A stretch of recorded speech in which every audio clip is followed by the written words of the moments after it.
그때 이제 용순 씨가 자랄 때 당시에 김일성이가 죽으면서 그때 당시에 굉장히 북한 상황이 어려웠다고 했었거든요. 죽고 나서 저는 어렵다고 느꼈어요.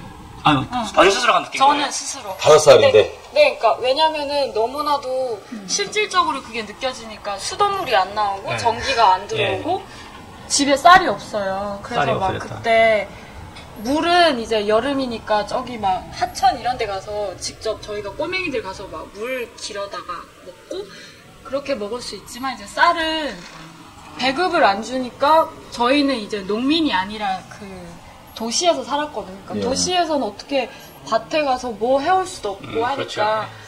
네 그때 너무 힘들었던 것 같아요. 그리고 저희 아빠가 의사셨는데 그 장티부스라는 그런 전염병이 그때 막 완전 돌았어요 북한에서. 그래서 그것도 막 치료하다가 옮아서 집에 뭐 일도 못 하시고 쓰러지시고 막 그래서 아버지가 너무나도 그때 가장 너무 큰 사실 충격을 받았던 것 같아요. 첫 방송 들을 때게 우리가 지성호 씨가 말씀해 주셨었는데 북한에도 무슨 계급이 존재한다고 그랬었거든요.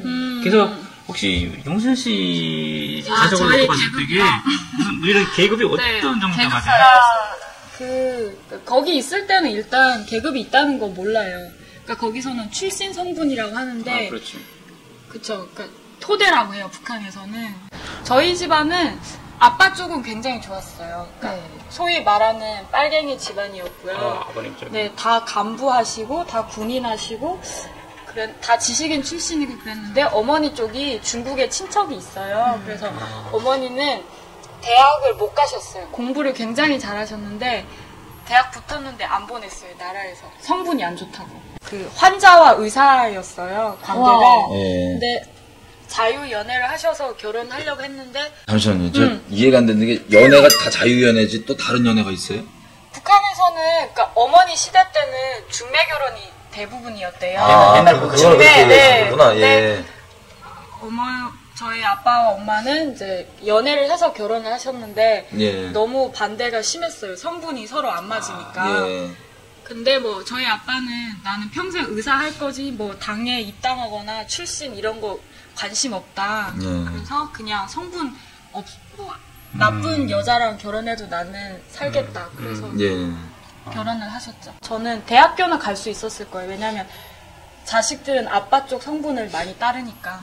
그때 당시 이제 5살 때 그때 뭐 일단 뭐 북한이 굉장히 좀 어려웠었잖아요. 그때 어땠어요? 그때 생활하기가? 뭐 먹을 것도 없고 물도 없고 전기도 없었는데 94년부터 97년까지 굉장히 모든 가족이 다 헤맸어요. 뭐 먹고 살지? 왜냐면 갑자기 배급을 안 주니까 그리고 공장이 안 돌아갔어요. 예. 그래서 출근해도 일을 할 수 없고 다 배고프니까. 그래서 막 여름에는 저희 막 그 토끼들이 먹는 풀 있잖아요. 돼지가 먹는 그런 거를 막 뜯어다가 사람이 먹고 그랬어요. 교외에 가서 도시 밖에 교외 가서 예. 농장이 있는데 북한은 집단 농장이거든요. 근데 그거를 이제 막 가서 훔쳤어요, 사람들이. 훔치면 집단 안 농장이라는 건 뭐죠? 국가의 모든 토지나 모든 게 다 국가 소유예요. 개인 게 아니어서 집단으로 일하고 집단으로 나눠 가져요. 그걸 집단 네. 농장이군요. 근데 그거를 이제 가서 훔치면 안 되는데 배고프니까 사람들 가서 다 훔치고 저희도 마찬가지로 가서 막 벼 같은 거 막 훔쳐다가 먹고 점점 힘드니까 중국으로 눈을 돌린 거죠. 옆에 중국이 있으니까. 그래서 너무 힘드니까 중국에 있는 친척들이 나와서 도와줬어요. 북한으로 들어와서요? 중국에 있는 친척들이? 그 친척 방문을 하게 하거든요, 북한에서는. 저희 어머니한테 이런 말을 했대요. 중국 친척이 와서 너희가 정말 바보인 것 같다. 우리 중국이 얼마나 잘 사는데 너네는 왜 같은 하늘에서 이렇게 사냐.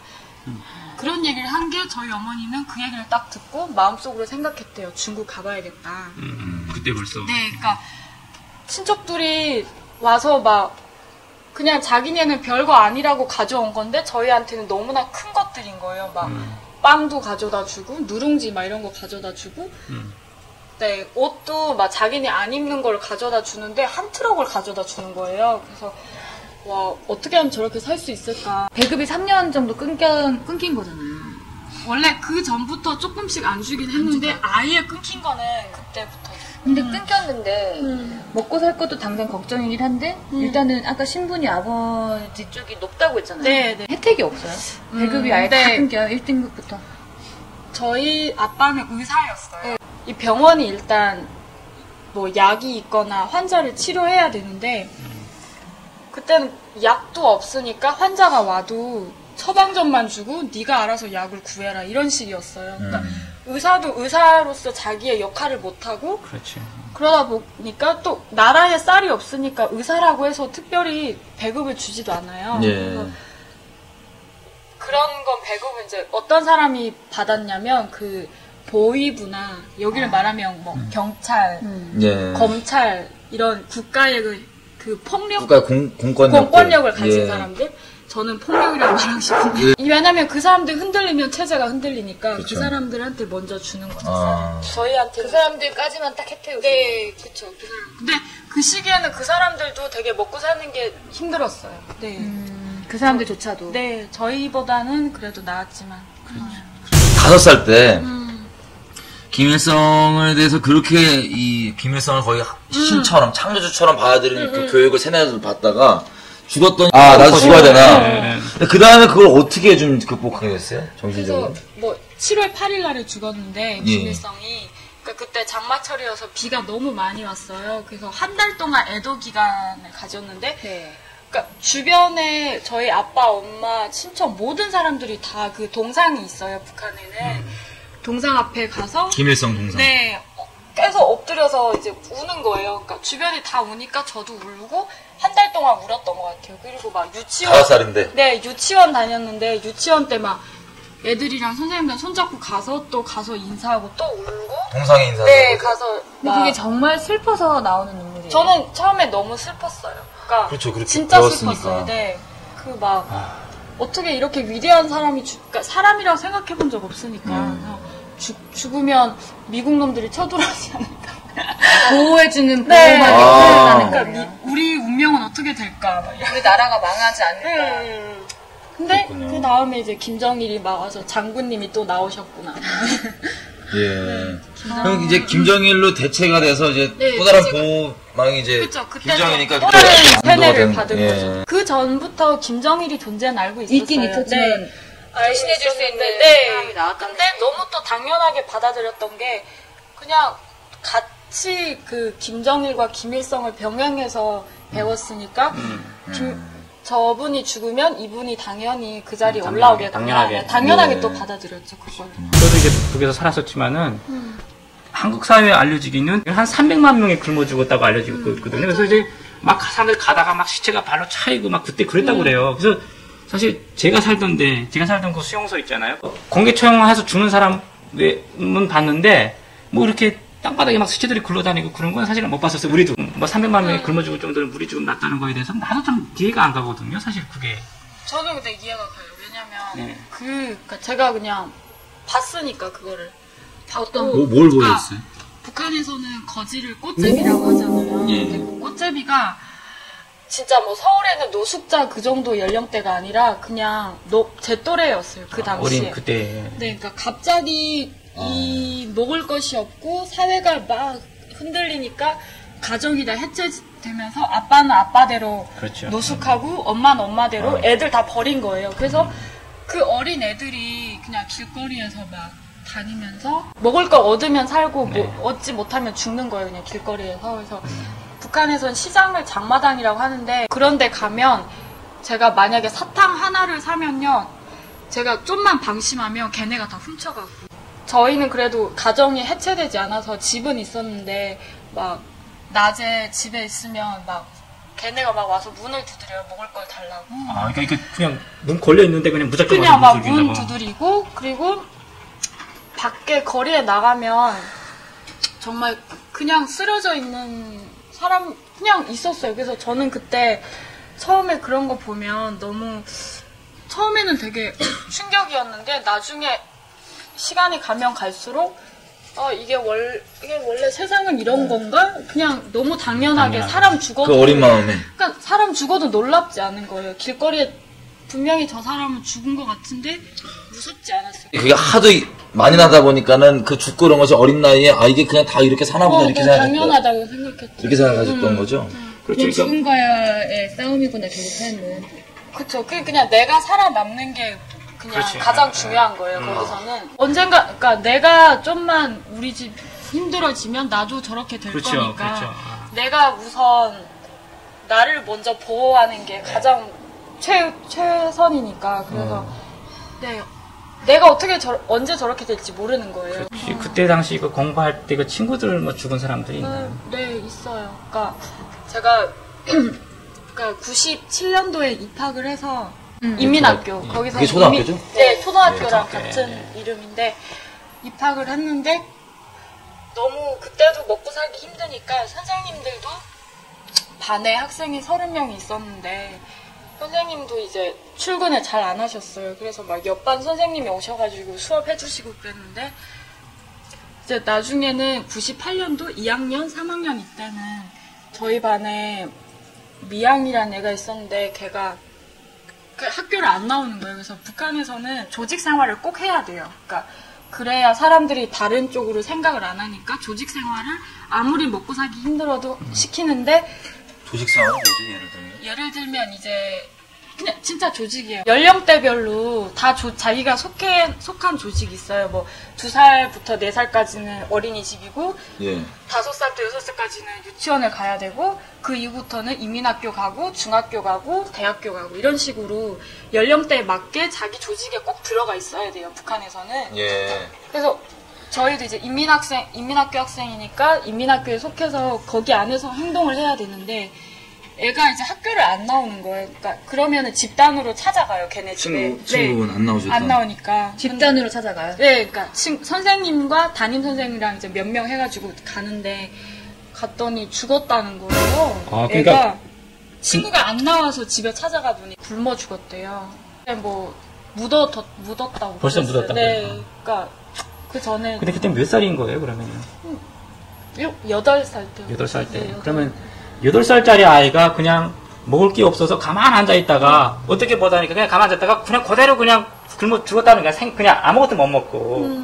이게 그때 그때 이제 용순 씨 그 감정이 어땠어요? 그냥 친한 친구인데 이렇게 죽었다 했을 때 그 감정이라는 게 그냥 왜냐면 주변에 굶어 죽었다는 얘기가 너무 많이 들리니까 또 한 명이 굶어서 죽었구나. 그렇지. 그래. 특별한 게 없어요. 없어요. 근데 슬프고 이러지는 않으셨어요?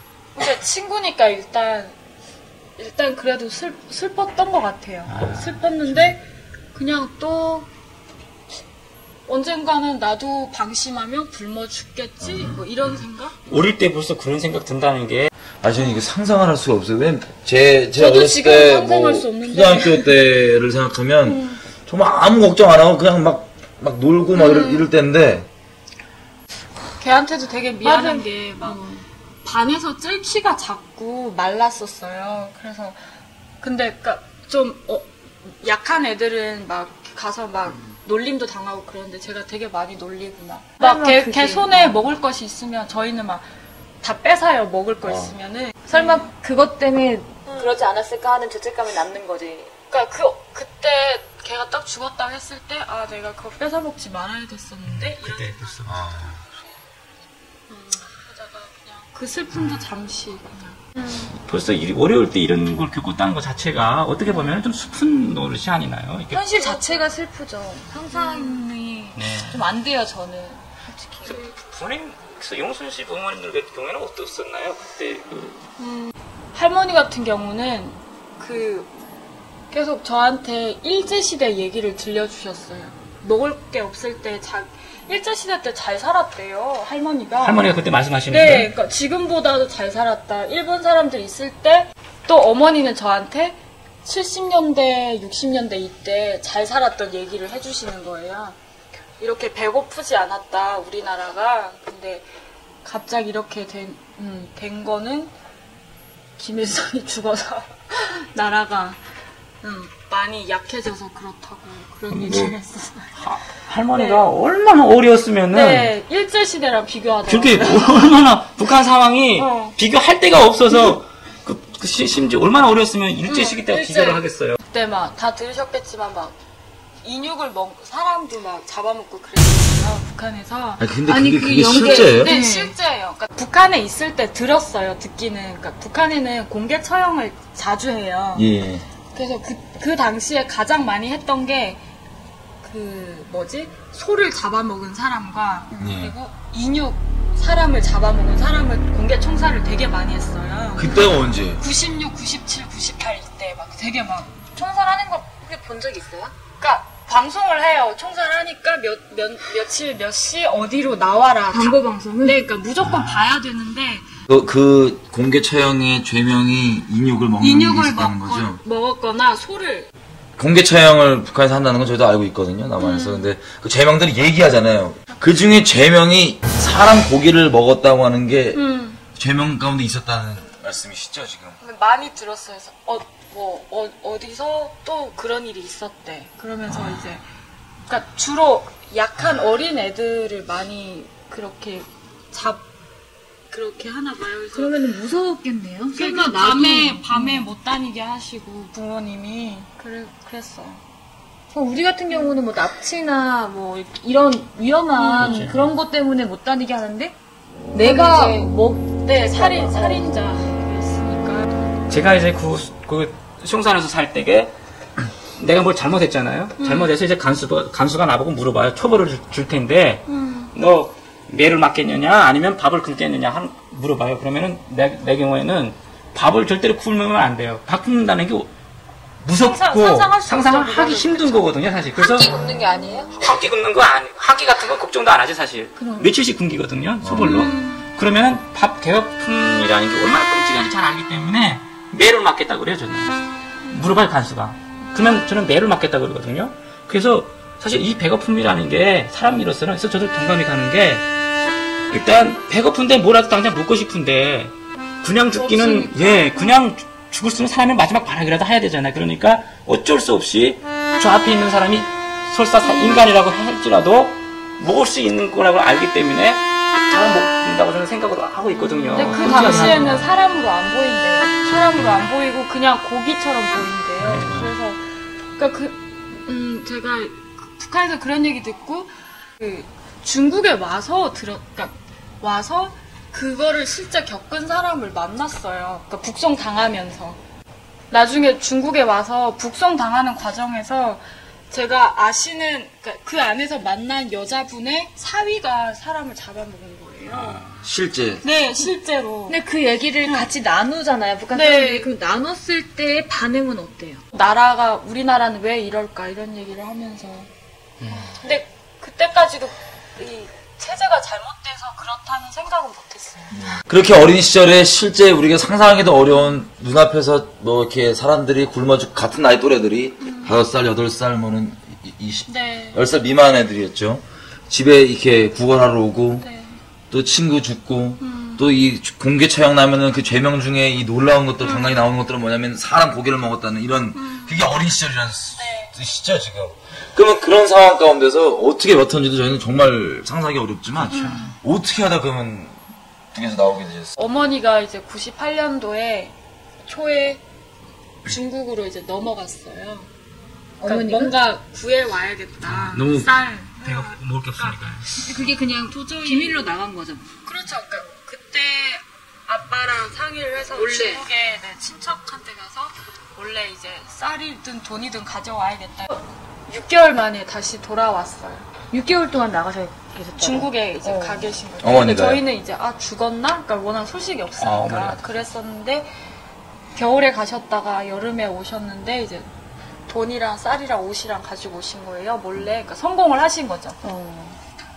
근데 그때 어떻게 갔냐라고 물어봤더니 군인한테 돈을 주고, 그러니까 그때 이제 군인들도 먹을 게 없으니까 그런 돈을 받고 이제 보내는 거예요. 보내고 다시 돌아오면서 또 받고 이런 식으로.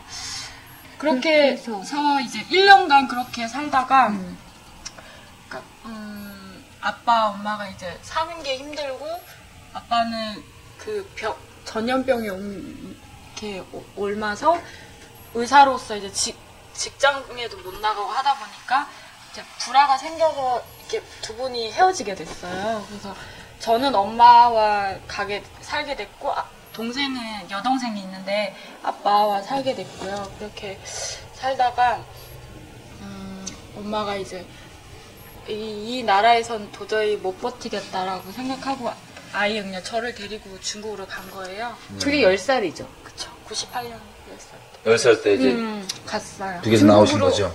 나갔을 때는 그냥 가까우니까 몰래. 그러니까 어느 날 갑자기 밤에 저한테 가재요. 그래서 그때 12월 27일인가 날짜도 기억하는데 왜냐면 북한에서는 그게 12월 27일이 북한이 무슨 절이에요. 헌법절인가 무슨 절인데 그날 이제 엄마가 오셔가지고 중국으로 간대요. 그래서 중국 가면은 동생 못 보지 않냐 그랬더니 가면은 맛있는 거 먹을 수 있고 제가 그때 엄마가 중국 갔다 와서 뭐 바나나를 가져오셨는데 바나나를 생전 처음 먹어봤어요. 그때 9살 때.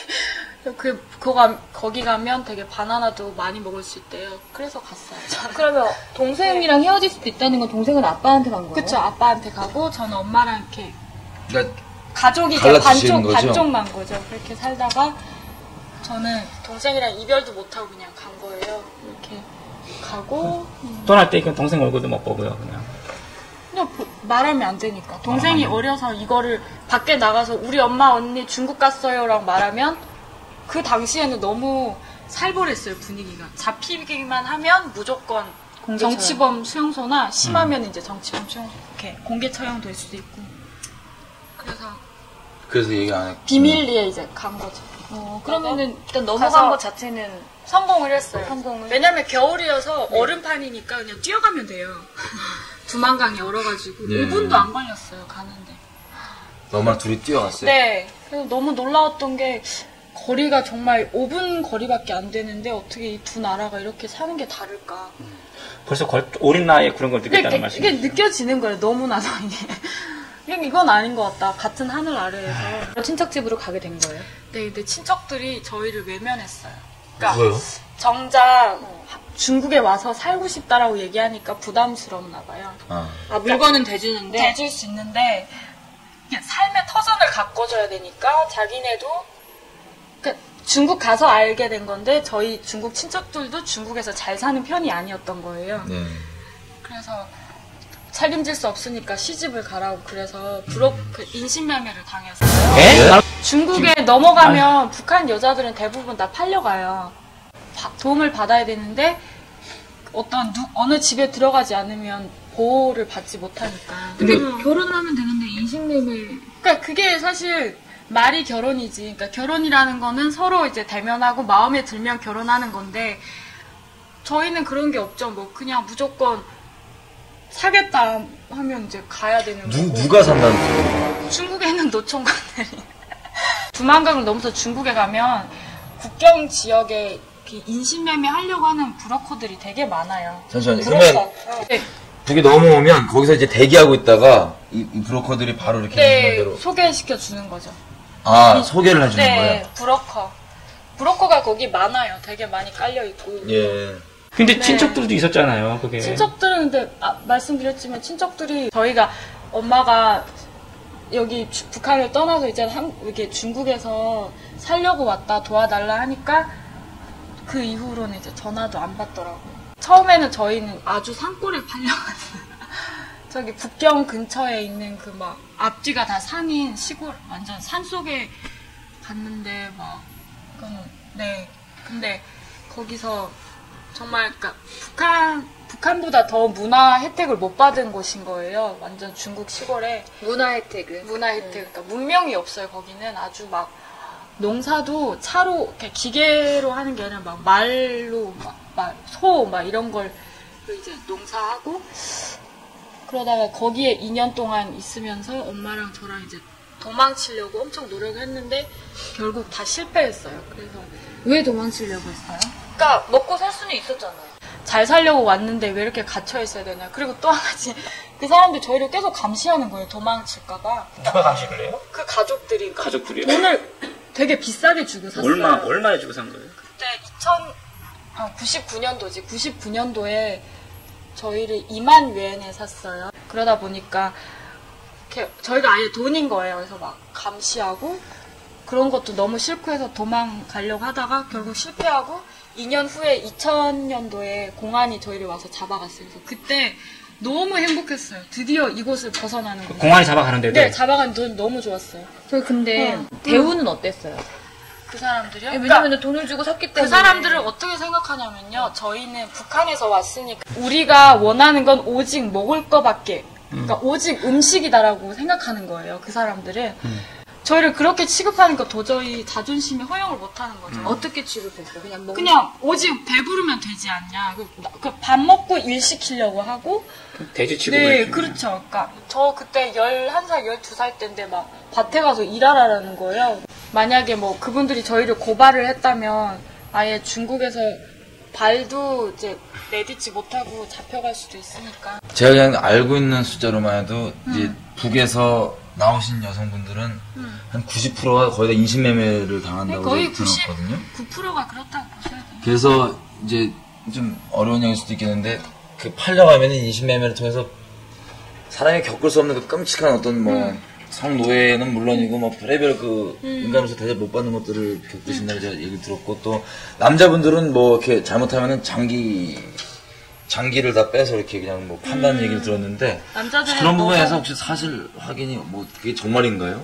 이제 최악의 케이스는 뭐 이제 집에 남자만 3명 있는데 여자가 팔려가서 뭐 성노예가 된다든지 이런 그러니까 그런 케이스가 저는 있다고 들었는데 아직 만나보진 못했지만 그런 케이스도 많을 거예요. 그러니까 통계는 낼 수 없으니까 이런 거를 그런 반대로 남자인 경우는 어떻게 팔려가는 거예요? 남자는 팔려가면은 이제 뭐 무슨 큰 농장을 가지고 있는 집에 가서 일을 해주고 그러니까 그 주인이 좋으면 돈을 주고 나중에 뭐 주인이 마음이 변하거나 나쁜 사람이면 그냥 먹여만 주고 쓸모없이 그냥 공안에 고발해버리고 잡혀가는 거죠.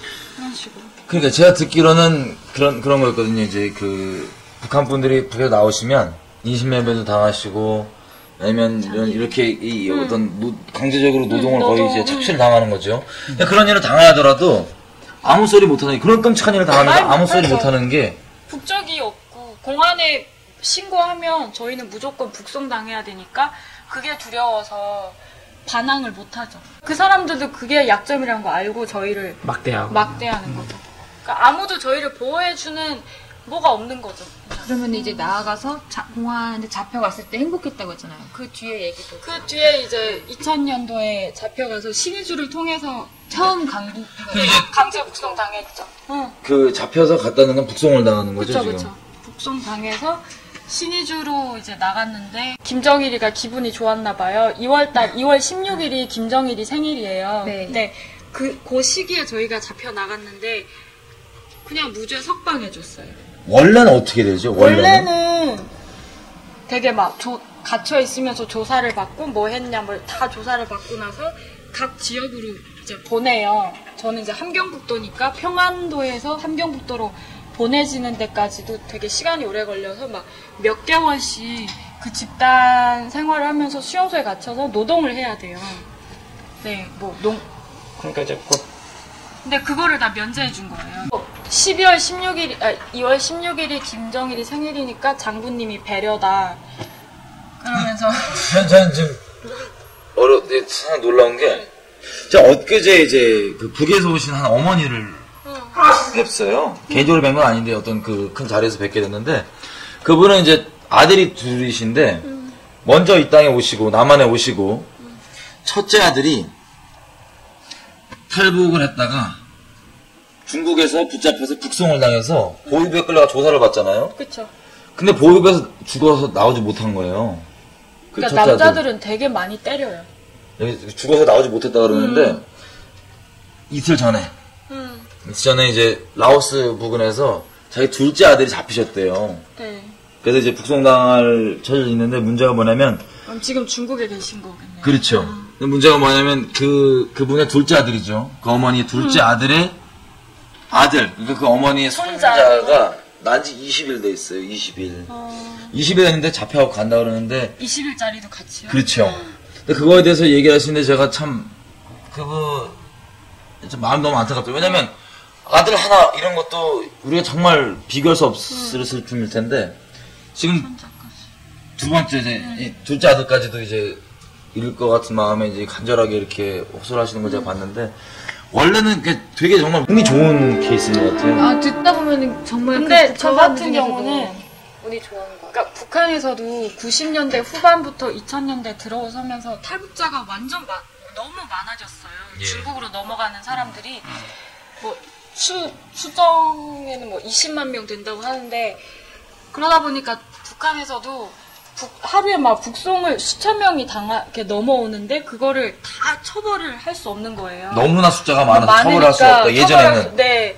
예전에는 소수일 때는 막 공개 처형도 하고 정치범 수용소도 보내고 막 시범으로 보여주고 사람들한테 그랬는데 하루에 수천 명이 넘어오고 잡혀 나오고 하니까 이게 몇 년도쯤이죠? 2000년도. 2000년도. 그때는 하도 많아서. 그때부터 많아지니까 숫자가 많아지니까 그러면 단순히 배가 고파서 중국으로 넘어간 사람들은 처벌을 낮추자 해가지고 그냥 노동으로만 하고 돈 있으면 돈 주면은 또 이렇게 풀어주고 이랬어요. 그래서 2000년도부터 그게 시작됐으니까 저는 운이 좋았던 거고 만약에 제가 한국행을 시도했거나 기독교를 믿었으면 차원이 다르죠. 그때는 아예 그냥 정치범 수용소 갔거나 뭐 이번에 잡히신 분들이 되게 안타까운 게 지금 그 북송을 기다리는 탈북자분들이 중국에 계신 안타까운 게 일단은 한국행을 시도한 게 이제는 이렇게 들통나서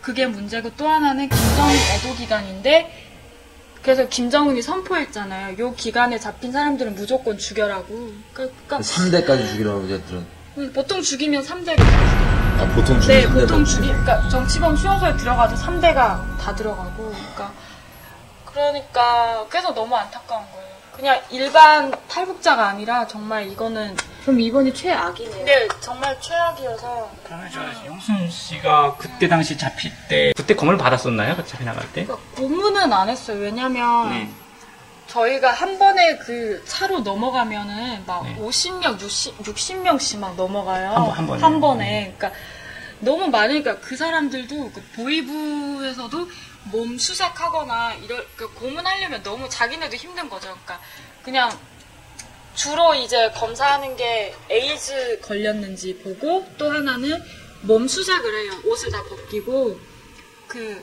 왜냐면 탈북자들이 돈을 가지고 나오니까 돈이 있는지 이제 몸 다 구석구석 다 검사하고 뭐 이제 옷 안에 뭐 숨겼나 다 보고 그런 식으로.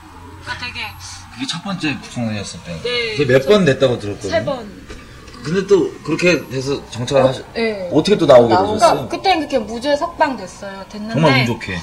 근데 이제 신의주에 그냥 풀어놓은 거예요. 신의주로 넘어갔는데 신의주 감방에서 그냥 밖으로 나가라 집단인데 그냥 네가 알아서 네 지역에 가든지 여기서 굶어 죽든지 알아서 하라고 풀어버렸어요. 근데 그때 저희가 엄마가 나올 때 그 시골에서 아까 말씀드렸던 그 산골에서 이제 살면서 그 주변에 그 친척들한테서 제가 세뱃돈을 받은 게 있었어요. 그 중국 돈 50위안이었나?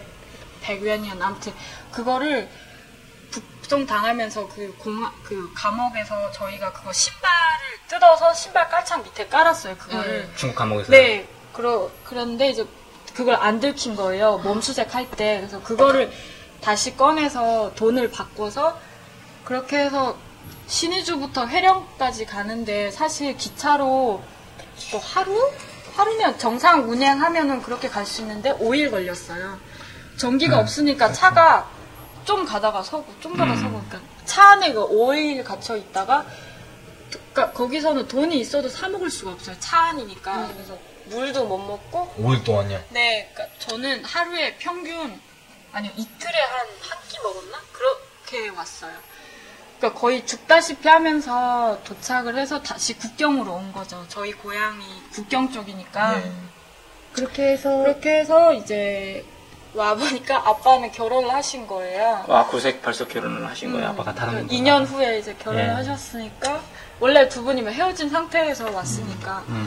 그래서 아빠 집에는 못 가고 이모네 집 가서 한 일주일 동안 몸을 회복하고 다시 또 탈북했죠. 엄마랑 같이. 그러니까 살 수가 없으니까 집도 없고 중국이 일단은 북한보다 좋으니까. 지금 북한에서 굶어 죽잖아요. 예. 죽고 뭐 이건 무슨 나라가 뭐 거의 뭐 도적과 거지가 특실되는 그런 나라에서 네. 인간으로서의 삶이 안 살기 되니까. 안 되니까 이제. 두 번째 탈북하셨을 때는 어디로 갔나요? 그럼 일주일 정도 회복하고 곧바로 간 거네요? 네, 또 가까우니까. 바로 그냥 옆 동네예요, 그냥. 바로 그냥 앞에 그냥 보이니까. 예. 저렇게 중국이 보여요. 아, 그러니까 북한 쪽은 엄청 새까매요. 그래가지고 중국 쪽에는 불빛이 너무나 뚜렷하게 보이는 거예요. 그럼 또 가고 싶죠. 한번 일단 네, 그러니까 중국 그 불빛이 딱 보면 너무 그리운 거예요. 저 밝은 세상이. 맛을 봤을 때 밝은 세상이 너무 그립고 지금의 새아빠를 만나서 잘 살고 있는데 학교도 다니면서 근데 신고가 또 들어가서 2003년도 이제 취조를 할 때 막 그분이 막 그 보위원이 저한테 너가 어떻게 장군님을 배반할 수 있냐 막 이런 얘기 하면 어린 아이한테 그럼 저는 그 얘기 또 들으면 제가 또 너무 죄책감이 드는 죄책감이 거예요. 아, 그래요? 또 그렇게 돼요. 아니 그 중국에 가서 그렇게 이 북한이 잘못 세뇌했고 속여왔다는 걸 알았으면 그런데 알았어. 그거는 왜 그럴 수밖에 없냐면요. 그러니까 중국 가서 일단은 중국이 너무 잘 살고 북한이 못 산다는 것까지는 알아요. 예. 그 이상으로 넘어갈 수 없는 거죠. 왜 못 살까? 미국 때문에 못 사는 거야. 이 정도만 알고 있지. 우리 장군님이 정치를 잘못해서 그런 게 아니라 미국이 너무 압박을 하니까 우리는 어쩔 수 없이 이 경제 제재를 받아서 식량을 사올 수 없다. 그래서 우리는 먹을 게 없을 수밖에 없다. 이런 식으로 자기 합리화하고 저는 한국에 와서 알았어요. 왜 북한이 못 살 수밖에 없는지를. 체제 문제니까 그거는. 어렸을 때부터 지금 이 얘기 우리 영순 씨 얘기 들은 대로 계속해서 이 김정일에 대한 어떤 우상화적인 세뇌적인 교육을 받아왔기 때문에 이 주변에 그 어린아이들이 죽어가고 그게 일상이고 그 상황 가운데서 겨우겨우 먹을 것 때문에 또 건너가서 인신매매까지 당하고 어머니와 함께 그 상황 가운데서 겨우겨우 이제 또 빠져나와서 돌아왔는데 고난의 행군이라고 부르는 그 3년 있죠. 300만이 굶어 죽었던 그때는 우리는 이제 남한에 있으니까 잘합니다. 아시는 대로 이 옥수수 200만 톤이 3억 달러예요. 3억 달러. 중국 옥수수 네. 200만 톤이. 연간 530만 톤이 이제 식량으로 북한에서 필요한데 200만 톤이 모자라면 그때부터 기아가 나고 이제 아사가 나오는데 그 200만 톤만 3억 달러를 지원해서 사면은 그 죽을 필요가 없는 거예요, 사실. 저도 중국을 안 갔겠죠. 만약 그게 있었으면. 그렇죠. 근데 잘 아시다시피 김일성이 죽고 난 뒤에 그 고난행군의 3년 동안 9억 달러를 들여서 김일성 그 시체 보관하는 데 있죠? 미라 만드는. 예. 거기를 9억 달러 들어서 정확히 300만 명이 그 9억 달러 없어서 죽었는데 그 300만 명이 죽어갈 동안에 그 9억 달러로 그 미라 만드는 그 성을 쌓았습니다. 금수산 궁전. 네, 금수산 거기 그러니까 있는 건 알았지만 그 돈이 어디서 난지 그러니까 그렇게 많은 돈이 들었다는 생각도 못했어요. 그러니까 저희는 상상할 수 없는 거고 그러니까 김정일과 김일성을 위해서 뭘 만드는 거는 저희한테는 너무 당연한 일인 거죠. 그러니까 그럼 지금은 어떻게 생각했어요? 그 사실에 대해서. 예를 들어서 어렸을 때 친구분들이고 그렇게 많이 죽어나갔는데 분노스럽죠. 그러니까 되게 저는 어릴 때부터 아버지라고 불렀거든요. 그러니까 김일성을 그냥 저를 낳은 생부가 따로 있고 그분이 또 다른 아버지처럼 그러니까 우리가 하나님 아버지라고 하잖아요. 그냥 아버지처럼 친근한 분. 어릴 때부터 세상에 부러움 없다는 노래를 부르면서 자랐는데 그게 그리고 또 지금까지도 미국 때문에 못 산다고 거짓말하고 있잖아요. 그러니까 어떻게 저는 그러니까 살면서 가장 만나고 싶었던 게 김정일이었어요. 그러니까, 왜요? 그러니까 너무 궁금했어요. 왜 그러니까 같은 사람이라면 조금이라도 양심이 있어서 자기가 하고 있는 일이 뭔지, 그러니까 얼마나 이게 정말 인간으로서 하면 안 되는 일인지를 알 텐데 저는 그분과 대화를 해보고 싶었어요. 물어보고 싶었던 게 정말 물어보고 싶었고 제가 정말 놀랐던 건 사람이 이 자기가 이 생각하는 사상이라고 그러죠. 세계관이라고 그러죠. 사상이 얼마나 무섭냐면은 이 중국에서 이 많이 이렇게 사람 먹는 음식 가지고 이렇게 뭐랄까 좀 뭐 장난치는 것들 있잖아요. 이거는 우리가 상상할 수가 없는 거잖아요. 근데 왜 그런 거 했더니 이 공산주의 사회주의라고 그러죠. 여기 사람 생명을 안 치거든요. 물건으로 쳐요. 유물론이라 그래서 물건으로 치기 때문에 이거 위에 갑자기 사람을 생명으로 치지 않는 풍조에 돈이 갑자기 거의 뭐 있으면 최고가 되는 돈이 하나님식으로 들어와 버리니까 돈을 위해서는 뭐든 다 할 수 있는 거예요. 그래서 그런 식으로 뭐 인신매매도 그렇고 사람들 대하는 것도 그렇고 여기도 마찬가지죠. 이미 머릿속 아마 김정일 머릿속에는 스스로 그 사상 자체가 사람은 물건이기 때문에 자기의 목적을 위해서 그냥 물건을 그냥 허비할 건 허비하고 그래서 사상을 이렇게 맨날 점검한다고 하면서요, 북한에서는. 생활총화라고 해서 그렇죠. 매일매일 자기가 뭘 잘못했는지 자아 비판을 하고 상대방을 또 비판을 해요. 그래서 저는 그 얘기를 들었을 때 어떤 생각이 들었냐면은 사실 사람이 양심이 있으니까 아무리 이런 무슨 뭐 유물론으로 사람 물건으로 치더라도 양심이 살아서 아 저건 저게 아니지 어떤 그런 끔찍한 일을 봤을 때 생각이 들어야 되는데 그런 뭐 생활총화나 이런 사상 점검이라는 건 그 양심이 치고 들어오는 부분을 다시 아 저건 이런 뭐 유물론 이런 걸로 다시 이렇게 하는 그런 거잖아요. 네. 그러니까 그런 거죠. 그러니까 근데 북한도 이제는 마르크스가 말한 그런 사회주의가 아니에요. 그냥 정말 김일성, 김정일, 사이비 종교지. 그러니까 모든 핵심, 내가 자아 비판을 만약에 한다면 오늘 나는 이런 뭘 친구가 도와달라고 했는데 안 도와줬습니다. 나의 이런 행동은 장군님이 가르쳐 주신 그 내용에 맞지 않다. 그러면서 이렇게 자아 비판을 하는 거예요. 그러니까 모든 기준이 다 김일성과 김정일이 우리한테 가르친 것들. 가르침. 뭐 방침이라고 하죠. 거기서는. 그게 기준인 거죠. 남한 사람들의 입장에서는 뭐 어떻게 이해가 되나요? 아니면 뭐 이렇게 저는 솔직히 정말 제가 뭐 고등학교, 중학교 다녔을 때 북한 사람들이 못 살고 김정일님, 뭐 김일성님 이렇게 했을 때 정말 바보 아닌가? 왜 그러지? 아 정말로야 진짜로 북한 사람들은 그럴 수 있죠. 한국 사람 어떻게 보면은 정말 멍청하다. 그리고 어떻게 보면은 저게 쇼일 수도 있다. 마음은 없는데 그냥 그 앞에서 너무 힘이 강하니까 그냥 쇼를 한 거일 거다. 설마 그게 정말로 슬프고 정말로 그게 위대해서 그렇게 하는 건 아닐 거다. 자신을 속이고 있을 거다라는 생각을 했는데 그런 생각도 못하는 나라잖아요. 그리고 그렇게 어릴 때부터 거예요. 배우고 어릴 때부터 그렇게 세뇌를 당하고 모든 나라가 그걸 위해서 시스템이 이렇게 돼 있으니까 보는 게 전부 다니까 뭐. 그렇죠. 저 또한 그렇게밖에 생각할 수 없었던 게 한국에서는 그러지 않으니까.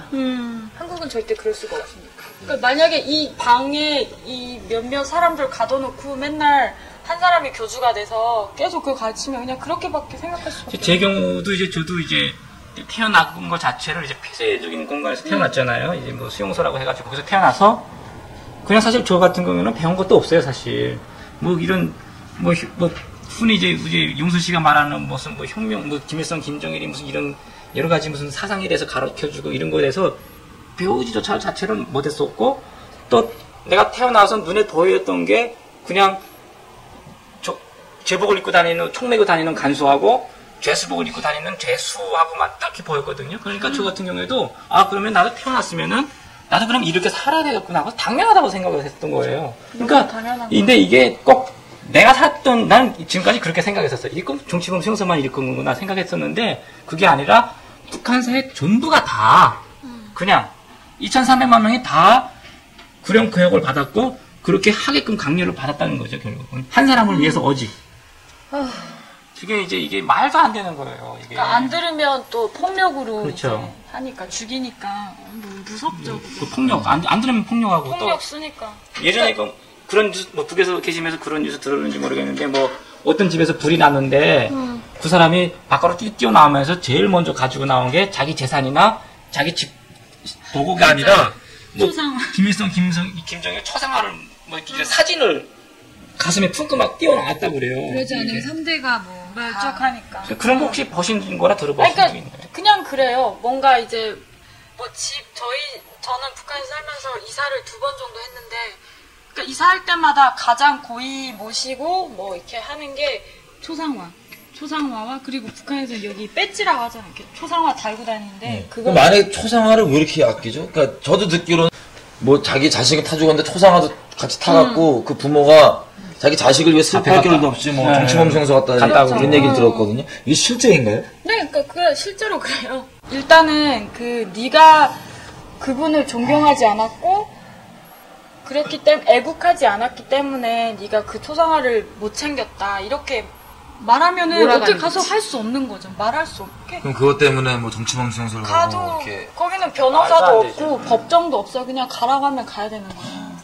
심지어 내가 또 그 들은 얘기인데 심지어 무슨 그 신문에 맞아. 뭐 신문에 뭐 김일성이가 사진이 나왔는데 그거 찢은 사람도 심지어 신문에 그거 찢은 사람도 뭐 그렇게 간다고 네, 그래요. 그러니까 담배 말 때도 신문 그 초상화 있는 부분을 빼고, 그러니까 저도 지금까지도 신문 보다가 인물이 있는 사진 있잖아요. 크게 나온 사진 있으면 저는 찢지를 못해요. 잘. 그때 그게 그 있어가지고 강화 때문에. 그 트라우마 때문에. 예. 그러니까 아직도 뭔가 사람의 그거를 찢는다는 게 저는 아직도 좀 못하겠어요.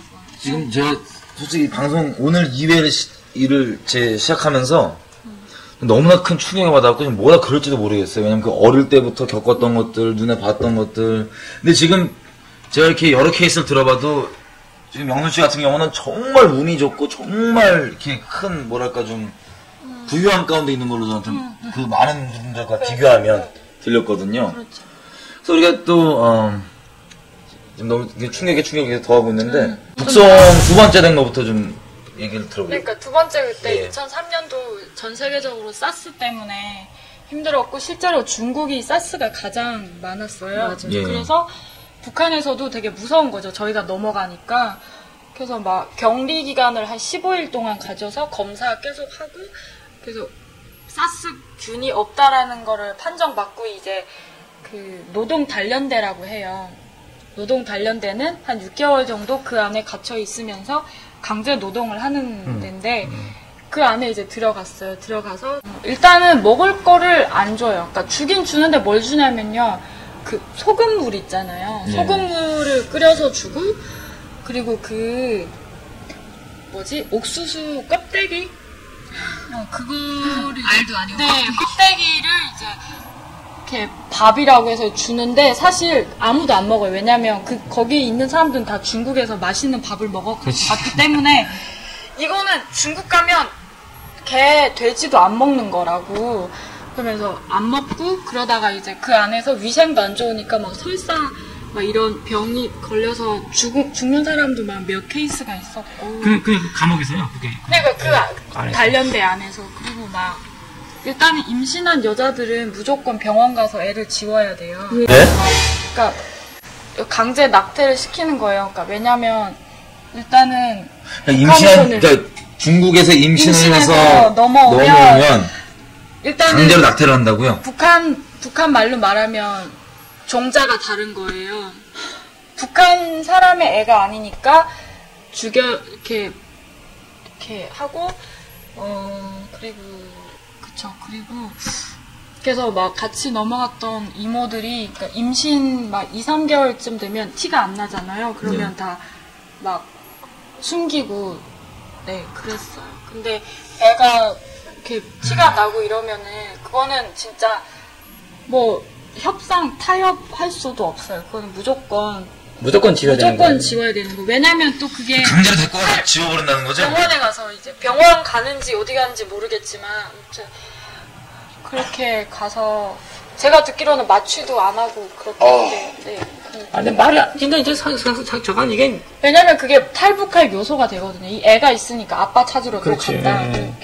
그래서 마취도 안 하고 그냥 그러니까 애기를 지역마다 기어버린다고 낙태를 해버린다고 강제로. 지역마다 좀 다르겠지만 거의. 그러면은 이제 세 번째 또 이제 북성을 그렇게 해서 그 안에서 이제 강제 노동을 하다가 3개월 안 돼서 이제 다시 나와서 다시 또 중국으로 넘어갔죠. 아니 강제 노동 하다가 그 원래는 좀 더 있어야 되는데 그 간수 관리하는 보위원한테 돈을 줬어요. 그렇게 해가지고 풀려났고 다시 또 군인한테 돈 주고 넘어갔죠. 어디로요? 이 세 번째 중국으로 또 넘어가는 거예요. 이게 세 번째 이제 중국으로 가는 거예요. 또 넘어가서 근데 이듬해 또 잡혔어요. 지금 같은 이런 이 시기에 잡혔으면 그냥 상대가 끝나는 거죠. 이제 또 조사를 받는데 또 울면서 조사를 받았죠. 그러니까 눈물이 안 나는 것도 울면서 정말 장군님 배반해서 죄송하다. 자기 비판하면서 그러면서 이제 정말 너무 배고파서 갔다 그렇게 얘기하고 사실 그때는 머리가 커져서 불쌍해 보여야 되는 그걸 다 알고 있어도 교활하게 이제 다 연기를 하고 그렇게 살아야 하고 되니까. 네 살아야 되니까 그렇게 하고 또 돈을 주고 나왔어.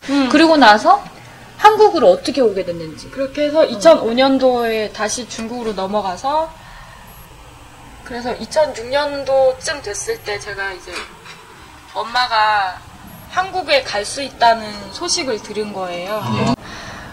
한국에 가면 국적을 준대 하면서 엄마가 가재요. 근데 저는 안 오겠다고 그랬어요. 왜냐면 한국에 대해서는 한류 이런 건 알고 있었는데 뭐 비도 알고 뭐 동방신기도 다 알고 막 노래도 듣고 했지만 2006년이 북한에서 들었어요? 중국에서 들었어요? 중국에서 왜냐면 그때 중국 애들 거기에 완전 미쳐 있어가지고 근데 이제 뭔가 한국은 내 나라라는 느낌이 없었어요. 내 땅이 아닌 내 땅이 아닌 것 같고 생소하죠.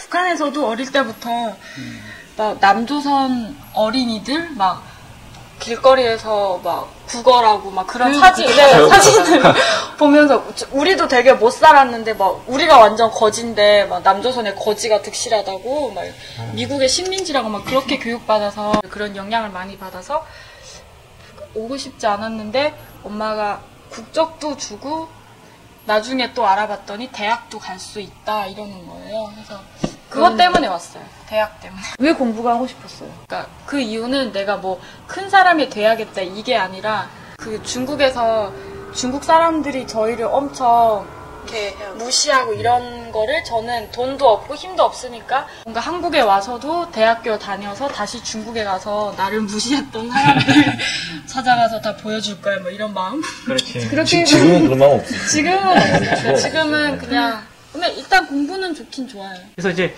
한국 오셨잖아요. 근데 어떤 경로를 통해서 한국 경로를 궁금해서 경로가 몽골로 왔어요. 몽골이요? 그러니까 보통 사람들 알기로는 무슨 뭐 남쪽으로 내려가서 무슨 라오스 건너서 뭐 태국 가는 걸로 알고 있어요. 그렇게 오는 사람도 많고요. 네. 2006년, 7년까지만 해도 몽골로도 많이 왔거든요. 몽골, 근데 네. 몽골이 너무 험해요. 왜냐면 이렇게 사막을 크로싱 보셨어요?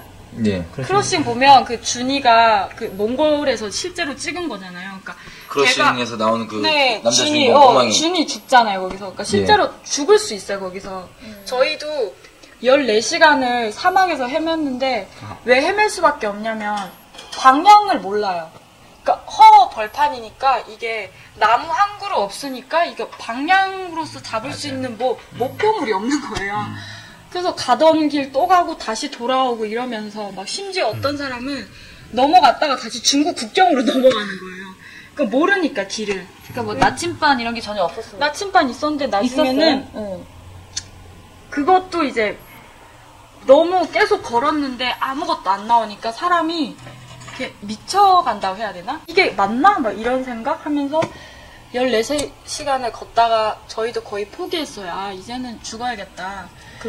그런데 군인이 나타났어요. 몽골 군인. 말 타고 나타난 거예요. 그래도 제대로 간 거네, 그래도. 제대로. 그러니까 모르겠어요. 어떻게 간 건지는. 그냥 저희가 여자 8명이 같이 넘었는데 막 처음에는 뿔뿔이 막 헤엄쳤다가 나중에 다 같이 모여서 죽더라도 같이 죽자 해가지고 모였는데 새벽 3시에 넘어서 저녁 6시인가 그때 군인들을 만났어요.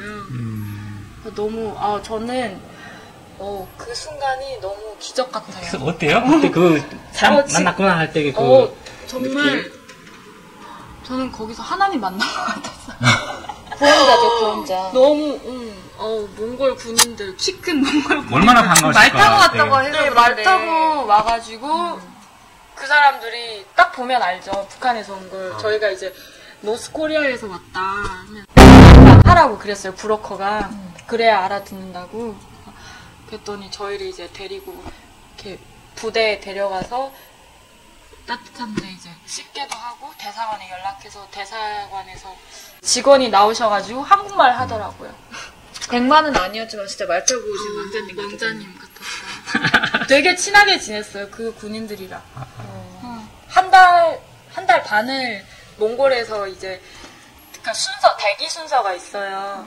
그래서 이제 비행기도 많이 못 타고 한 번에 8명 요 정도밖에 못 하니까 대기 순서를 기다리면서 되게 그때 이제 한국 정부 정말 죽을 뻔했죠. 한국 정부에서 이렇게 잘 대해줬나요? 외교관들이 와서. 그러니까 직원이 한 분이 계속 저희를 만나러 왔었어요. 와가지고 일주일에 한 번씩 들렀던 것 같아요. 들러서 뭐 먹고 싶은 게 없냐, 약 특히 병 같은 거 자주 물어보시고 그리고 저희가 지루해할까봐 뭐 잡지? 지루해할까봐 잡지와 신문. 그러니까 그 안에 갇혀 있다는 거는 정말 사람을 미치게 만들거든요. 그렇죠. 그러니까 바깥 세상을 볼 수 없다는 게. 그래서 또 남자 여자 같이 있으니까 막 이상한 일도 막 많이 생기고. 그렇게 해서 이제 한국에 오게 된 거예요. 한국에 딱 처음 왔을 때 느낀 건 뭐예요? 인천공항에 딱 내렸는데 너무 깨끗한 거예요, 한국이.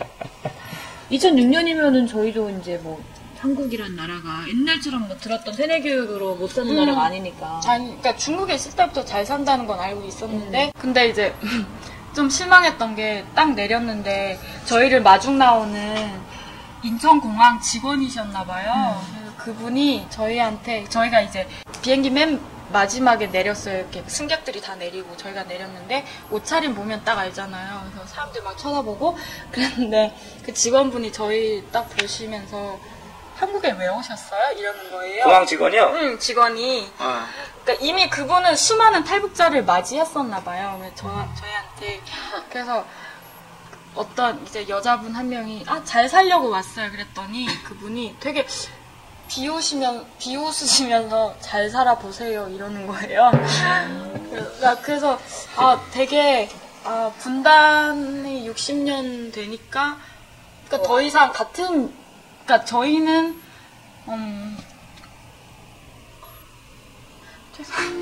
그 사람이 잘 살아보세요도 아니고 잘 살아보세요 이러고 갔어요 저희한테. 그래서 처음 만난 한국 지역 사람인데 그래서 너무 그건 당연하죠. 사실 우리 북한 사람들 올 때는 그래도 같은 민족이라는 걸 이거거든요. 미국에 왔는데 벌써 이제 공항에서부터 이제 그런 거 딱 하게 굉장히 서럽을 것 같아요, 사실. 네. 되게 희망 마지막 희망이잖아요, 여기가. 그렇게 그리고 또 몽골에 있을 때 그 대사관에서 희망하는 국가를 적으라고 해요. 그래서 어떤 사람이 일본도 쓰고 미국도 쓰는데 그래도 대부분 한국을 쓰거든요. 그래도 아직 우리 민족이 남아 있다는. 지금 탈북한 지 6년째 돼가지만 그때 그 말을 잊지 못하고 그때 그 말 때문에 눈물까지 나는 거 보면은 너무 놀랬어요. 그때 그분이 그렇게 말하는 게 그러니까 오히려 또 그 말 때문에 열심히 또 그래 잘 살아볼게 뭐 이런. 당연하죠. 오기가 생기긴 했지만 그래도 그분이 만약에 보신다면 다시는 그래야죠. 다시는 그런 말씀을 안 하셨으면 좋겠네요, 진짜. 목숨을 걸고 온 사람들한테 몰라서 그래요. 지금 우리나라 사람들이 죄송하게도 이 방송 목적이 또 그런 그러니까 있는 그대로 어떤 센스를 날리는데 정말 몰라서 그래요. 저희가 북에서 어떤 일을 겪고 지금 우리 짧지만 이걸 축약적으로 어렸을 때부터 나눌 수가 없었잖아요. 감히 그 겪은 일을 누가 알겠습니까? 너무 담담히 저희가 말하고 있지만 사실 그렇죠. 그렇진 않거든요. 그래서 그런 일들을 겪는 거를 전혀 이제 남한에서는 알 어떤 루트도 많지 않았고 뭐 이렇게 그랬기 때문에 그런 거니까 좀 사실 이해해요. 그분 입장 대신 제가 죄송하다고 말씀드립니다. 네. 사실 이게 영순 씨의 눈물로 지금 이 자리에서 영순 씨의 눈물로 어떻게 보면은 우리 북한 사람들이 오히려 더 이렇게 남한이나 북한 이런 그 민족에 대한 거 더 많이 느끼지 않나 싶어요. 사실 비록 못 살아서 배고파서 한국에 오긴 왔지만은 그래도 희망은 우리 같은 민족이기 때문에 그래도 같은 민족이 사는 땅에 가서 살아야 되겠다 해서 온 거잖아요. 그렇죠. 이런 일본에 갈 수도 있었죠. 네. 그런 거 보면은 오히려 더 우리가 북쪽 사람들이 오히려 더 민족 같은 민족이라는 그런 게 더 많이 느끼는 거예요. 그러면 일단 이렇게 한국에 온 나이가 18살이 왔고 그리고 나서 지금 대학을 다니고 있고 지금 24살에 대학교 4학년인데 그 한국에 와서 대학교까지 간 그런 그때 환경을 좀 간단하게 설명을 조금 해주세요. 이제 중3으로 편입돼서 2007년도에 중학교 졸업장을 받고 원래 고등학교를 갈 수 있었는데 애들보다 2살 많은 게 저는 너무 싫었어요. 그래서 그냥 고등학교를 등록했다가 다시 입학 취소하고 검정고시 학원을 등록했어요, 대신에. 그렇게 해서 2007년 8월에 대입 검정고시 합격하고 2008년도에 이제 대학교를 들어갔죠. 원서 접수하고. 지금까지 이렇게 끌고 온 거예요. 지금 한국에 누구랑 같이 계신 거예요? 엄마랑. 저는 처음부터 끝까지 엄마와 함께. 그렇죠. 당연히 엄마와 함께가 당연한 건데 지금은 이게 학교 다니면서 제가 알기로는 무슨 북한인권 무슨 단체요? 네. 거기서 혹시 그거에 대해서 설명을 좀 해주실 수 있나요? 저희는 이제 명칭은 북한인권 탈북청년연합인데 네. 말 그대로 탈북 청년 대학생들이 만든 단체예요. 순수 그냥 북한에서 오신 그런 우리 대학 네, 청년들이. 탈북 청년이 회원이고 임원이에요. 네. 그래서 한국 사람들이 너무 북한을 모른다. 그리고 알더라도 너무나도 왜곡된 북한을 알고 있다. 그래서 우리가 직접 겪었던 것들, 진짜 북한을 알려주자 해서 만들어진 거고요. 지금도 그 취지하에 캠페인도 하고, 세미나도 하고, 네, 포럼도 열고, 그렇게 활동하고 있어요. 그래서, 그래서 활발하게 이제 활동을 하시네요. 네, 그러니까 그럼 지금 제가 이렇게 쭉 우리 영선 씨 얘기를 들어봤을 때, 지금 안 그래도 이 남한 땅에서 제일 이슈가 되고 있는 게 지금 북한 탈북자 북송 반대, 북송 금지, 우리 뒤에도 저희 걸려있는 네. 이 문제일 텐데, 이 영선 씨는 정말 운이 좋았던 것 같아요. 지금 우리가 이렇게 이렇게 막 어떻게 해서든 이걸 막으려고 하는 게 예전과 틀리게 그분들이 지금 죽는 상황이잖아요. 이대로 있으면 그냥 죽는 거잖아요. 그것도 본인뿐만 아니라 생도 이렇게 다 3대가 멸족당하는데, 우리 시청자들은 그럼 그거에 대해서 어떻게 행동할 수 있을지, 지금 인권단체도 계시고 그러니까, 무엇을 할 수 있을지 간략하게라도 좀 설명을 좀 부탁드릴게요. 정말 제가 당했던 북송과 또 다른 차원의 그렇죠. 그때는 되게 북송이 흔했으니까 빨리빨리 넘어갔고 운이 계속 좋으셨지만, 지금은 가면 지금 이제 한국행을 시도했기 때문에 이거는 아예 죽는 걸로 그러니까 이제 탈북자만 느낄 수 있는 거예요. 한국행을 시도했다는 게 얼마나 큰 죄인지, 무섭고 얼마나 이게 무서운 일인지를 탈북자만 알 수 있어요. 이거를 그러니까 여러분들은 대한민국에 살아서 모르지만 저희한테는 대한민국에 오려고 시도한 것 자체가 북한에서는 그 엄청난 죄목이기 때문에 저는 그러니까 바라는 거는 그러니까 한국에 있는 사람들이 정말 그 북송이라는 게 얼마나 무서운 건지 아셨으면 좋겠고, 관심을 가지고 정말 영어를 잘하시는 분이라면 페이스북으로 외국에 있는 친구들에게 메시지를 날리시고 소리를 내달라. 네, 중국어를 잘하시면 중국어 하시고, 여러분들의 동참이 저는 그러니까 정말 힘이 된다고. 그러니까 개인의 힘은 미약하지만 우리가 합쳐지면. 한국에 넘어온 탈북자분들은 어떤 혜택과 도움을 얻게 되나요? 혜택, 일단 정부에서 주는 혜택은 정착금이라는 게 있죠. 그러니까 정착금에는, 그러니까 저희 때는 얼마였냐면요, 1,800만 원인가 그랬어요. 근데 그 정착금 안에 그러니까 소위 월세 그 보증금까지 포함해서 그건데, 그거에 저희가 지금 살고 있는 집이 국민임대가 월세가 1,200이 그 보증금이 1,200만 원이에요. 그래서 그때 그걸 내고 600만 원을 가지고 사회생활을 시작을 했어요. 그러니까 그 정착금이 있고요. 또 하나는 저 같은 경우는 대학교를 다니면 등록금을 국가에서 반 해주고 대학교에서 반을 지원해줘요. 그래서 등록금은 8학기 동안 면제고요. 그러니까 엄청난 혜택이죠, 이거는. 만약에 그런 혜택이 대학을 없다면. 꿈꿀 수 있게 해주네요. 네, 그러니까 대학을 가려고 꿈도 못 꿨을 거예요. 그런 게 없으면은. 그래서 너무 감사하게도 그런 게 있고요. 또 공식적으로는 이제 기초수급자라고 해가지고 취직하기 전까지는 그 의료 혜택을 받게 하고 그 기초수급자 혜택을 받게 해요. 그래서 매달 뭐 40만 원인가 그런 게 나오는데 일단 직업을 갖기 전까지. 네, 근데 이제 대부분 1년 안에 다 끊겨요. 왜냐면 1년 안에 직업을 다 가지니까. 공식적으로는 뭐 북한 이탈주민 재단이나 이런 통일부나 아니면 뭐 하나센터나 이런 데서 그 지역 사회에서 이제 나름 탈북자들을 케어해주고 직업을 소개시켜주고 애로사항 있으면 가서 도와주고 이런 식으로. 그리고 뭐 직업 훈련도 네. 하고. 어떻게 하면은 그 관심을 더욱 우리나라 사람들이 북한 탈북민에 대한 관심을 더욱 증폭시킬 수 있는지. 그러니까 저는 일단 대학생이니까 네.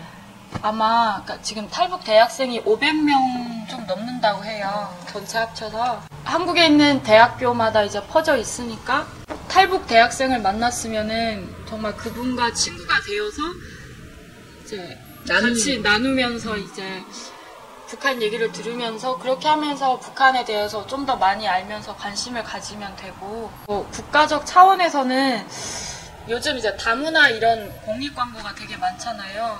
국가 차원에서라도 이제 홍보를 할 때가 되지 않았나. 그러니까 왜냐면은 세타민이란 단어를 들어본 사람은 있지만 직접 만나보거나 이렇게 가까이에 있다는 거를 모르죠. 사람들이 몰라요. 체감을 못해요. 그래서 그런 거를 정부 차원에서 좀 더 남한에 살던 사람과 탈북자들 만날 수 있는 그런 장을 좀 많이 만들어주고 좀 품을 수 있는 자리가 네, 필요하겠네요. 그런 자리가 필요하고 근데 저는 또 무조건 끌어안는 거를 저는 사실 반대해요. 왜냐면 저희도 언젠가는 스스로 일어서서 이 사회의 일원으로서 자부심을 가지고 살아갈 수 있어야 되는데 근데 저는 그 길이 첩경이 올바른 직업을 가지는 거거든요. 그러니까 직업을 가지면 자기가 기여하는 게 있고 자기 스스로 벌어서 먹고 살기 때문에 그런 자부심을 키울 수 있는 게 직업인데 책임감이 생기죠. 네, 근데 요즘 뭐 한국 사람들도 취직이 안 된다고 하니까 참 그렇죠. 얘기하신 대로 집단 구성원 간의 그 감시 체계에서 신고하는 사람이 혹시 혜택이 있는지 궁금하시는 분이 있어서. 북한에서 네, 그러니까 혜택이 있어요. 거부하는 사람은 어떤 혜택이 있죠? 만약에 뭐 그분이 보위부에서 일하고 있다면 승진을 한다든지 그리고 또 이게 그런 거 겪어보신지 모르겠는데 이제 초등학교 때나 중학교 때 아주 어릴 때 그 담임 선생님한테 친구가 뭐 숙제를 안 해왔다거나 뭐 이런 걸 잘못한 거 고발하면은 선생님 칭찬해 주잖아요. 잘했다고. 그러니까 그런 거를 인간의 그런 가장 정말 그 원초적인 욕구를 끌어내서 이용하는 거예요. 북한 체제는. 그래서 자기 잘했다고 생각하고 잘했다고 인정받고 상사한테 인정받고 아부하는 거죠. 일단 그런 그 체제 안에서 자기가 그 인정받는 거. 다 분위기가 서로 이렇게 밀고 해주고 서로 좋은 사람 띄워주니까 이렇게 된다는 그런 분위기죠. 네, 마지막 질문인데 혹시 이 주변에 대학교 청년들 친구들 많이 있을 거 아니에요? 그분들은 북한 인권 문제에 대해서 관심이 있습니까? 일단 그러니까 저는 이제 친구를 사귀면 북한에서 왔다는 거를 다 말하는 스타일이에요. 그래서 그러니까 그 친구가 어떻게 생각하든 간에 저는 북한에서 왔고 저로 인해서 그 친구가 좀 더 관심을 가졌으면 좋겠다라는 취지로 말하는데 지금까지는 그렇게 생각보다 북한에 관심 많이 안 가지는 것 같아요. 제 친구조차도. 그냥 제 자체로만 신기하게 생각하지 더 이상. 마지막으로 하고 싶은 말이 있으시다고 하니까 말씀하세요. 그냥 그러니까 이 방송을 보시는 분들은 다 관심 있어서 보시는 거잖아요. 그렇죠. 주변에 소문을 많이 내주셨으면 그렇죠. 좋겠어요. 네, 우리 방송이요? 네, 정말. 방송 PR 해주시네. 네. 진짜 저는 대본이 있을 줄 알고 아예 없어요. 지금 보였다시피 아예 없어. 그래서 진짜 대본도 없고 정말 리얼리티니까 어떠셨어요? 네, 저는 좋았어요. 좋았어요. 고맙습니다. 편했어요, 편했어요. 너무. 그 엄청 편하시더라고. 엄청 편하신 것 같아요. 그럼 저희가 좀 우리 같이 가명입니다. 영순 씨. 어렸을 때부터 어떤 일을 겪었는지 쭉 들어왔고 이제 봤는데 그럼 우리가 계속해서 지금 잠깐 이 정말 빙산의 일각도 아닙니다. 정말 수많은 떨어진 낙엽 중에 지금 한 장을 봤는데 이렇게 끔찍합니다. 수많은 사람들이 그 안 가운데 여전히 있고요.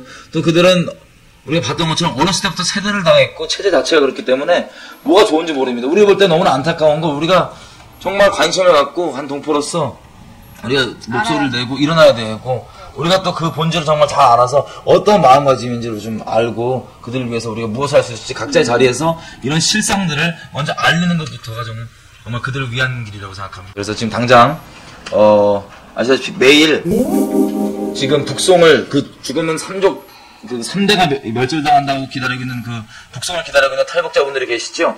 중국 대사관 맞은편에서 효자동 경복궁역 2번 출구입니다. 옥인교회 앞에서 내일 2시, 오후 2시에 우리가 그 북한 탈북자들을 위해서 걸기대를 가지고 있고요. 분명한 목소리를 내고 있고요. 또 매일 저녁 7시에는 촛불 집회를 같은 장소에서 계속 하고 있습니다. 꼭 시간을 내주시고 그 가운데 우리가 진짜 아름다운 것, 아름다운 영순 씨가 계속 아름답게 사셔야 되잖아요.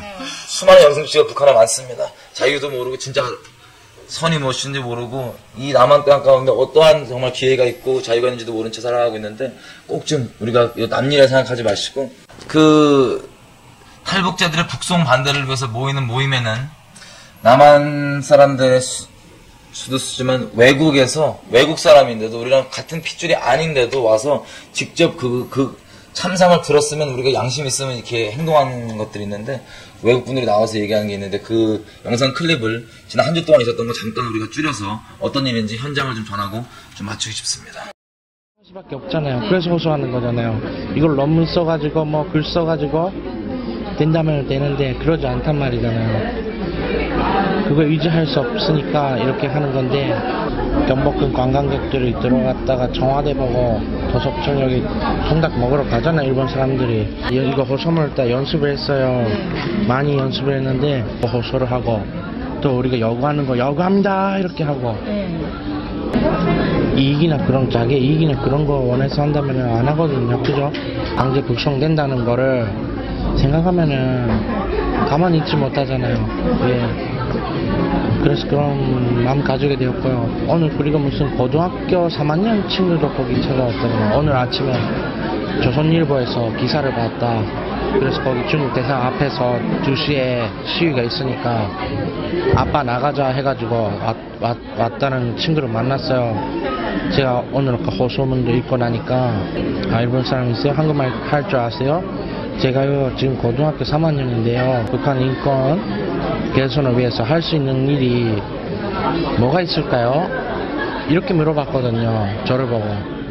일단은 와줘서 정말 고마워요.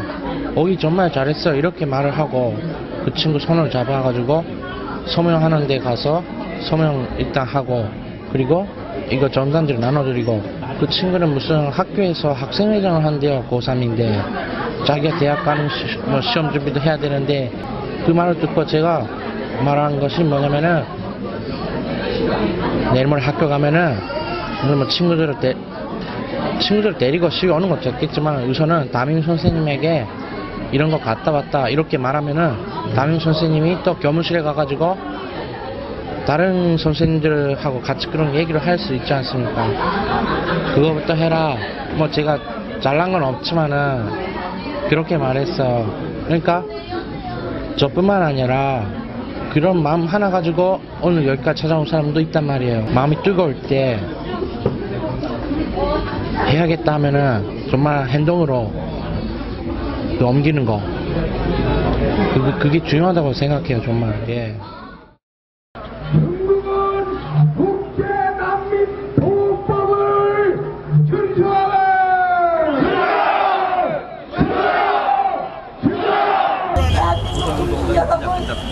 탈북자의 한 사람으로서 저 여성으로서 어머니로서 간절히 요청드립니다. 이 일에 좀 동참해 주십시오. 북한 주민들은 하고 싶어도 할 수 없습니다. 도망이라도 지금도 지지고 있다면 북한 주민들이 그렇게 지금처럼 살지는 않겠습니다. 그들에게 강도를 피해서 도망칠 수 있는 자유만이라는 것을 여러분들이 걱정하지 마세요. 불쌍한 백성들을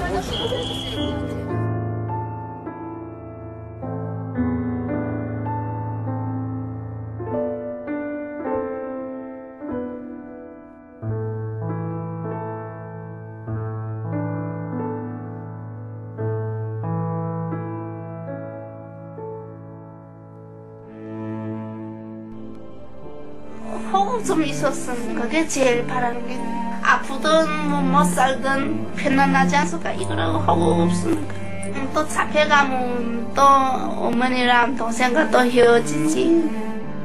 배고프면 잠이 안 오니까 도끼도 잘 먹는 사람들이고 보통 시내에서는 한 100명, 200명씩 병진문으로 30cm 땅 파고 좀 밑에다 거저대기 깔고 좀 그 죽은 사람도 훅 깔고.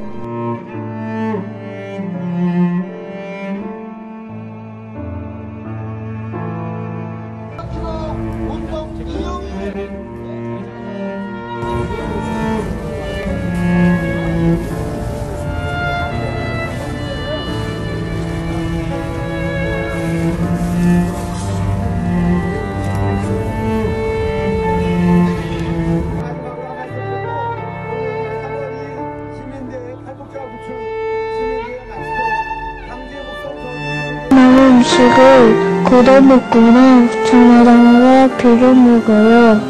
밤에 되면 어쩌니가 늦게까지 있다가 쫓겨나면 갈 데가 없어 추운 밤에 밖에서 떨고 있을 때가 많습니다. 저는 학교에도 잘 다니지 못하고 학원이나 그런 등 생활을 하고 있어요.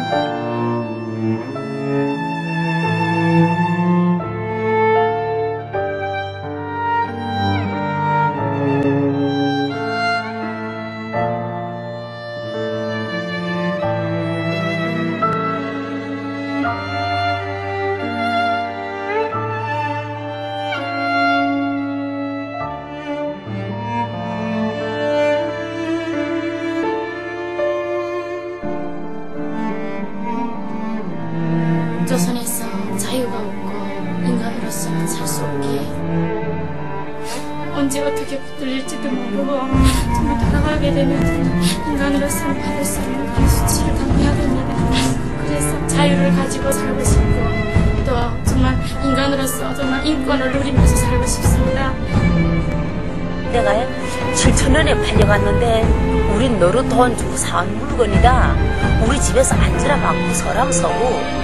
내 소원은 우리 북한 사람들이 이 중국에서 제일 못 사는 나만큼이라도 살았으면 얼마나 배고픈 고생이 얼마나 고생합니까.